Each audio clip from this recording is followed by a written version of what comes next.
নমস্কাৰ মই ৰাহুলে লৈ আছোঁ আগন্তুক হ'বলগীয়া অসম চৰকাৰৰ বিভিন্ন এক্সাম যেনে এডিআৰই এপিডিচিএল আছাম পুলিচ ইত্যাদিৰ প্ৰতি লক্ষ্য কৰি কিছুমান ইম্পৰ্টেণ্ট এমচিকিউ তাৰে 2022 বৰ্ষত হৈ যোৱা এডিআৰই গ্ৰেড 3 পেপাৰ 5 আলোচনা কৰিবলৈ ওলাইছোঁ আৰু লগতে এক্সট্ৰা কিছু ইনফৰমেশ্যনো এড কৰিছোঁ। পাৰিলে ভিডিঅ'টি শেষলৈকে চাব। আৰু ইতিমধ্যে মই বিভিন্ন ভিডিঅ'ৰ চিৰিজ সম্পূৰ্ণ কৰিছোঁ যেনে অসম বুৰঞ্জী, কলা আৰু সংস্কৃতি, অসমৰ ভূগোল, ৰাজনীতি, অসমৰ সাহিত্য আৰু লগতে অসমৰ পৰিৱেশ বিজ্ঞানৰ কিছু কুৱেশ্যন মই ইতিমধ্যে আলোচনা কৰিছোঁ।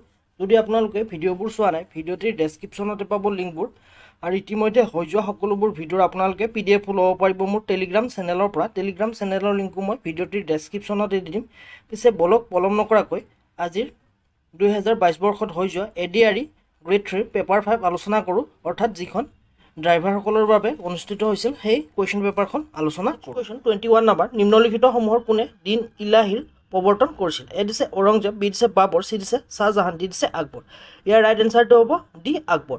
আকবৰে দিন ইলাহী প্ৰৱৰ্তন কৰিছিল আৰু এইটো এটা চিনক্ৰেটিক ৰিলিজন হয়। ইয়াৰ জৰিয়তে আকবৰে ভাৰতৰ বিভিন্ন ধৰ্মসমূহ যেনে ইছলাম, হিন্দু, খ্ৰীষ্টান, জুৰাষ্ট্ৰিয়ান, জৈনিজিম সকলোকে একত্ৰিত কৰি এটা ৰিলিজন বা ধৰ্ম প্ৰৱৰ্তনৰ চেষ্টা কৰিছিল। সেইটোকে দিন ইলাহী বুলি কোৱা হয়।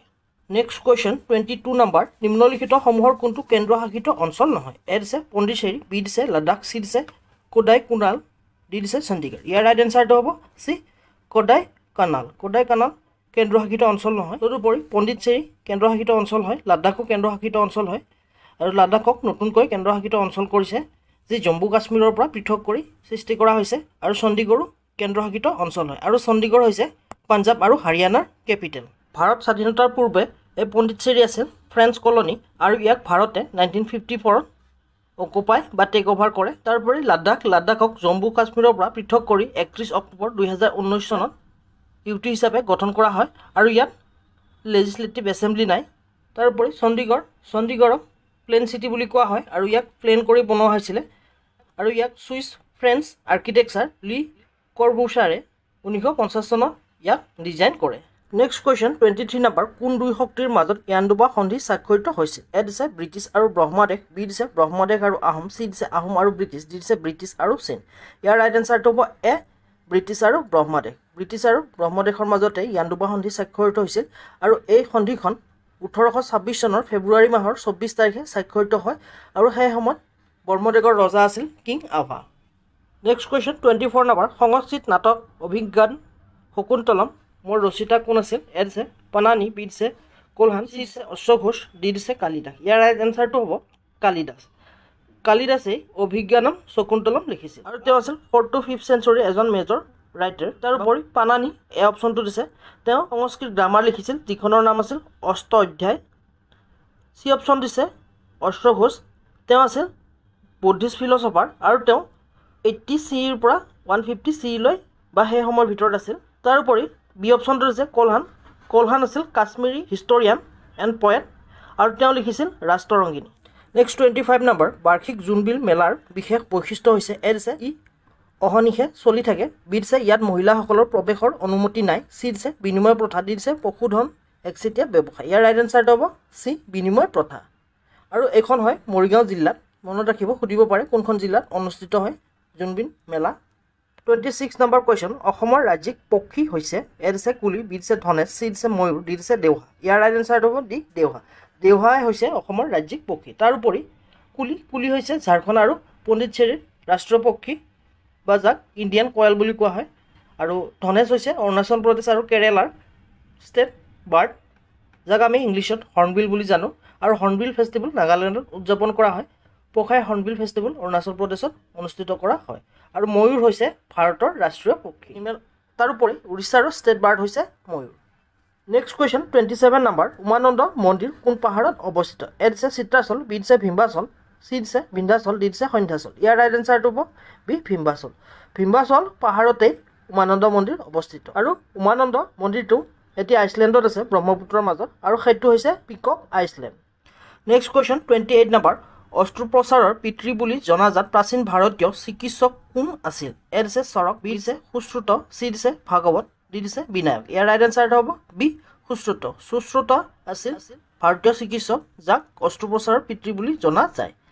আৰু অপশ্যন এ দিছে চৰক। চৰক সংহিতা লিখিছিল আৰু তেওঁক father of Indian classical medicine বা যাক আয়ুৰ্বেদা বুলি কোৱা হয়।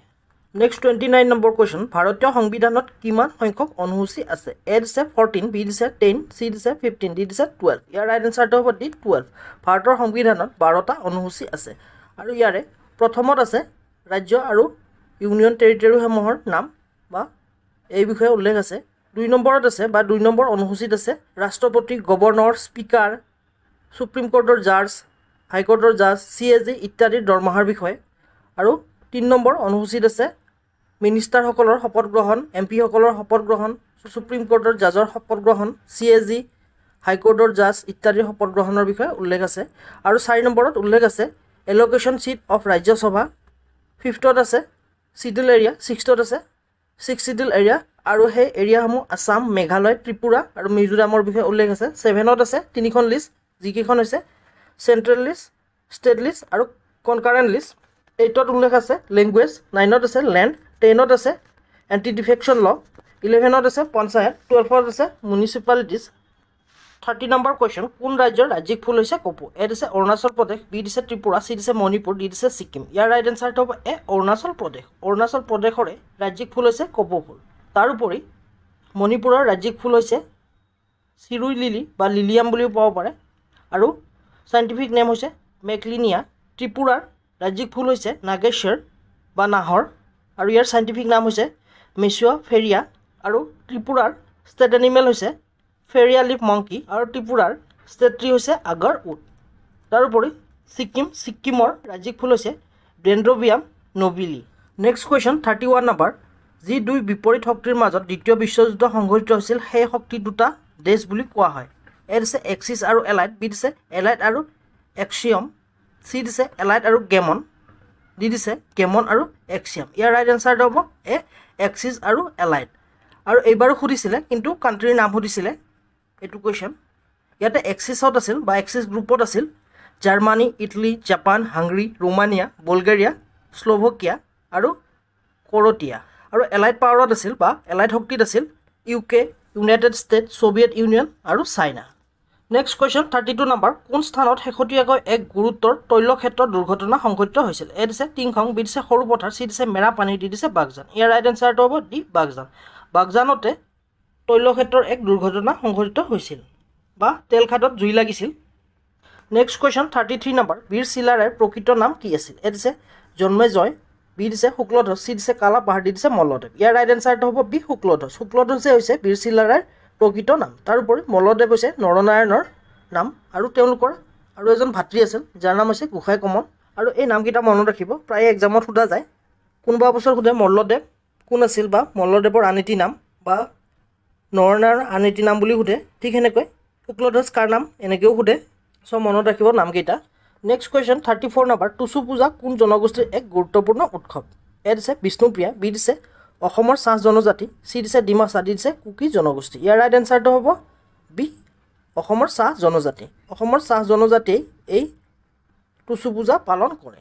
তাৰোপৰি বিষ্ণুপ্ৰিয়া হৈছে মণিপুৰৰ এটি জনগোষ্ঠী আৰু এই জনগোষ্ঠীটো অসমতো আছে, বিশেষকৈ বৰাক ভেলীত কিছু পৰিমাণে দেখা যায় আৰু অন্য ডিষ্ট্ৰিক্টতো আছে কিন্তু কম পৰিমাণে অন্য ডিষ্ট্ৰিক্টবোৰত বৰাকৰ তুলনাত। তাৰোপৰি ডিমাচাসকলে পালন কৰে এটি হাৰ্ভেষ্ট ফেষ্টিভেল, সেইটো হৈছে বসুডিমা বা বিচু বুলিও কোৱা হয়। কুকিসকলে পালন কৰে চাভাংকোট, এইটো এটি হাৰ্ভেষ্ট ফেষ্টিভেল হয়। আৰু বিষ্ণুপ্ৰিয়াসকলে ৰাসলীলা আৰু অন্যান্য ফেষ্টিভেলো পালন কৰে। নেক্সট কুৱেশ্যন 35 নম্বৰ, নিম্নলিখিত কোনটো স্থানত মুখা সজোৱা কাৰ্যৰ প্ৰাধান্যতাৰে চৰ্চা কৰা হয়? এ দিছে চৰাইদেউ, বি দিছে মাজুলী, চি দিছে গোৱালপাৰা, ডি দিছে শদিয়া। ইয়াৰ ৰাইট এনচাৰটো হ'ব বি মাজুলী। মাজুলীতে মুখাশিল্পৰ বাবে বিখ্যাত বা মাজুলীয়ে মুখাশিল্পৰ বাবে বিখ্যাত আৰু ইয়াতে মুখাশিল্পৰ কাৰ্য প্ৰাধান্যতাৰে চৰ্চা কৰা হয়। নেক্সট কুৱেশ্যন 36 নম্বৰ, পকী কোনগৰাকী ব্যক্তিৰ উপৰিপুৰুষৰ বাসভৱনৰ নাম? এ দিছে জ্যোতিপ্ৰসাদ আগৰৱালা, বি দিছে লক্ষ্মীনাথ বেজবৰুৱা, চি দিছে বিষ্ণুপ্ৰসাদ ৰাভা, ডি দিছে নবীন চন্দ্ৰ বৰদলৈ। ইয়াৰ ৰাইট এনচাৰটো হ'ব এ জ্যোতিপ্ৰসাদ আগৰৱালা। জ্যোতিপ্ৰসাদ আগৰৱালাৰে উপৰিপুৰুষৰ বাসভৱনটোৰ নাম আছিল পকী আৰু এইটো তেজপুৰৰ প্ৰথমটো পকী ঘৰ, সেয়েহে ইয়াক পকী নামেৰে নামাকৰণ কৰা হৈছে। আৰু এইটো জ্যোতিপ্ৰসাদ আগৰৱালাৰ ককাক হৰিবিলাস আগৰৱালাই সাজিছিল। আৰু ক'ৰবাত আপোনালোকে পাব পাৰে জ্যোতিপ্ৰসাদ আগৰৱালাই সাজা বুলি, কিন্তু মই বহুকেইটা চ'ৰ্চত পাইছোঁ এই পকী ঘৰটো জ্যোতিপ্ৰসাদ আগৰৱালাৰ ককাক হৰিবিলাস আগৰৱালাইহে সাজিছিল। তাৰোপৰি মহাত্মা গান্ধীয়ে অসম ভ্ৰমণ কৰোঁতে এই পকী ঘৰটোতে আছিল। 37 নম্বৰ নিম্নলিখিত সমূহৰ কোনটো শিৱসাগৰত অৱস্থিত? এ দিছে সূৰ্য পাহাৰ, বি দিছে মালিনী থাল, চি দিছে ৰংঘৰ, ডি দিছে দৌল গোবিন্দ মন্দিৰ। ইয়াৰ ৰাইট এনচাৰটো হ'ব চি ৰংঘৰ। ৰংঘৰে শিৱসাগৰত অৱস্থিত আৰু এই ৰংঘৰটো বৰ্তমানৰ যিটো ষ্ট্ৰাকচাৰ আছে সেইটো ৰাজেশ্বৰ সিংহই সাজিছিল। তাৰোপৰি সূৰ্য পাহাৰ আছে গোৱালপাৰাত আৰু এই সূৰ্য পাহাৰতে তিনিটা ধৰ্ম বৌদ্ধ, জৈন আৰু হিন্দু ধৰ্মৰ সংগমস্থল আছে বা তিনিটা ধৰ্মৰো উপাসনা স্থল পোৱা যায়। মালিনী থান অৰুণাচল প্ৰদেশত অৱস্থিত। তাৰোপৰি দৌল গোবিন্দ মন্দিৰ আছে উত্তৰ গুৱাহাটীত। নেক্সট কুৱেশ্যন 38 নম্বৰ ভাৰতবৰ্ষৰ কোনখন ৰাজ্যত বৰাক নদীৰ উৎপত্তিস্থল অৱস্থিত? এ দিছে অসম, বি দিছে মণিপুৰ, চি দিছে মিজোৰাম, ডি দিছে মেঘালয়। ইয়াৰ ৰাইট এনচাৰটো হ'ব বি মণিপুৰ। মণিপুৰতে বৰাক নদীৰ উৎপত্তিস্থল অৱস্থিত আৰু ই লিয়াইকুলেন ভিলেজৰ পৰা উৎপত্তি হৈছে, য'ত ইয়াক ভৌৰে বুলি জনা যায়। নেক্সট কুৱেশ্যন 39 নম্বৰ হাইদাংগীত নিম্নলিখিত কোন সম্প্ৰদায়ৰ সৈতে জড়িত? এ দিছে দেউৰী, বি দিছে সোণোৱাল কছাৰী, চি দিছে তিৱা, ডি দিছে কাৰ্বি। ইয়াৰ ৰাইট এনচাৰটো হ'ব বি সোণোৱাল কছাৰী। সোণোৱাল কছাৰীৰ সৈতে হাইদাংগীত জড়িত।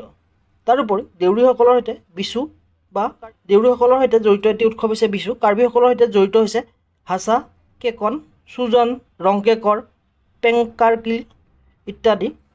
আৰু তিৱাসকলৰ সৈতে জড়িত হৈছে পিছু, বৰতখাম, কবলা পূজা ইত্যাদি। নেক্সট কুৱেশ্যন 40 নম্বৰ অসমৰ আশাৰী কান্দি নামৰ গাঁওখন কিহৰ বাবে বিখ্যাত? এ দিছে ৰেচম, বি দিছে টেৰাকটা, চি দিছে মৰাপাট, ডি দিছে মাৰ্বল। ইয়াৰ ৰাইট এনচাৰটো হ'ব বি টেৰাকটা। চ' আজিলৈ আশা কৰোঁ মোৰ ভিডিঅ'টিৰ জৰিয়তে আপোনালোকে উপকৃত হ'ব। যদি ভিডিঅ'টি ভাল লাগিছে লাইক কৰিব, কিবা আপগ্ৰেড কৰিবলগীয়া থাকিলে মোক কমেণ্ট কৰি জনাব পাৰে। তদুপৰি যোৱাৰ আগতে চেনেলটো শ্বেয়াৰ কৰিবলৈ নাপাহৰিব আৰু পাৰিলে চেনেলটো ছাবস্ক্ৰাইব কৰি দিব। আজিলৈ পুনৰ এটি নতুন ভিডিঅ'লৈ অতি শীঘ্ৰে লগ পোৱাৰ প্ৰতিশ্ৰুতিৰে আজিলৈ ধন্যবাদ।